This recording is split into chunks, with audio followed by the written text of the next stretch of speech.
অনেক শিশুই নিউমোনিয়ায় আক্রান্ত হয় এবং নিউমোনিয়ায় শ্বাসকষ্ট হয়। নিউমোনিয়া হয়েছে কিনা সেটির লক্ষণগুলো প্রথমে কিভাবে প্রকাশিত হয় সেটি জানাবেন।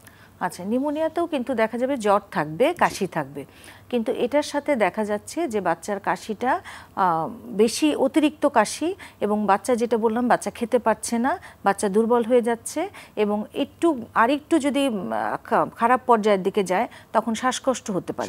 শ্বাসকষ্টটা আমরা বুঝতে পারি যে বাচ্চা জোরে জোরে শ্বাস নিচ্ছে, এবং আমরা যেটা মায়েদেরকে নর্মালি বলে থাকি যে বাচ্চার বুকের দুই পাশ ভেঙে যাচ্ছে, বুকের দুই পাশ ভেঙে যাচ্ছে, যেটাকে আমরা চেস্ট ইনরিং বলে থাকি।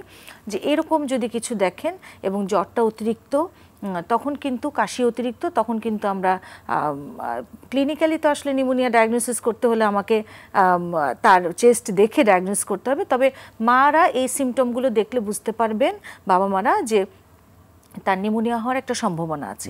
এখানে ঘন ঘন শ্বাস নিচ্ছে বা বুক দেবে যাচ্ছে, যেটি আপনি উল্লেখ করছেন। এখানে আমি আরেকটা কথা বলতে চাই, ব্রঙ্কিওলাইটিস বলে একটা অসুখও কিন্তু আমাদের বাচ্চাদের হয়ে থাকে, যেটাকে আমরা অনেক সময়ই ইগনোর করি বা নিউমোনিয়ার সাথে গুলিয়ে ফেলি।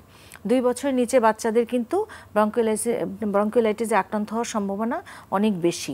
সেই ক্ষেত্রেও কিন্তু বাচ্চার জ্বর থাকবে, কাশি থাকবে, নাক দিয়ে পানি পড়া থাকবে, কিন্তু সেই ক্ষেত্রে দেখা যাবে যে বাচ্চার জ্বরটা কম থাকবে এবং বাচ্চা এতটা দুর্বল হবে না বা এতটা সিক হবে না, খেতে পারবে না, ওরকম হবে না।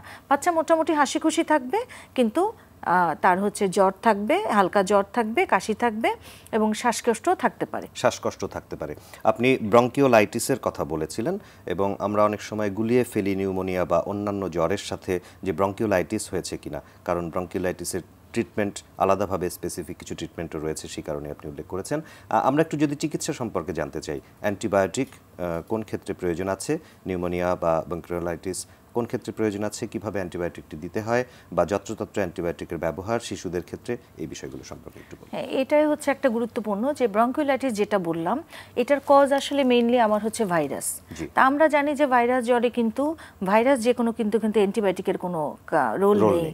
কিন্তু আমরা যদি ওই ক্ষেত্রে দেখা যাচ্ছে আমার জ্বর কাশি বাচ্চাটার, আমরা যেটা সাধারণত অনেক সময় করি যে ফার্মেসি থেকে একটা অ্যান্টিবায়োটিক কিনে খাইয়ে দিই, তাতে কিন্তু দেখা যাচ্ছে যে এই বাচ্চাটার হয়তো এই সময় এই অ্যান্টিবায়োটিকটা দরকার ছিল না, কারণ ব্রঙ্কিওলাইটিস 5 থেকে 7 দিনে নর্মালি এমনিতেই ভালো হয়ে যাবে।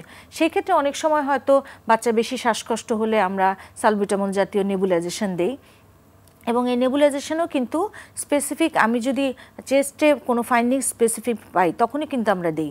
এই যত্রতত্র অ্যান্টিবায়োটিক এবং নেবুলাইজেশন দেওয়াতে কিন্তু দেখা যাচ্ছে বাচ্চার কি হবে, রোগ প্রতিরোধ ক্ষমতাটা কমে যেতে পারে, এবং পরবর্তীতে এবং অ্যান্টিবায়োটিকটা যদি আমি অ্যাকুরেটে ঠিকমতো ডোজ, যে ডোজটা এবং একমাত্র যতদিন খাওয়াতে হবে এই ঠিকমতো না খাওয়াই ভবিষ্যতে কিন্তু তার এই অ্যান্টিবায়োটিকটা কাজ নাও করতে পারে, রেজিস্ট্যান্স গ্রো করতে পারে।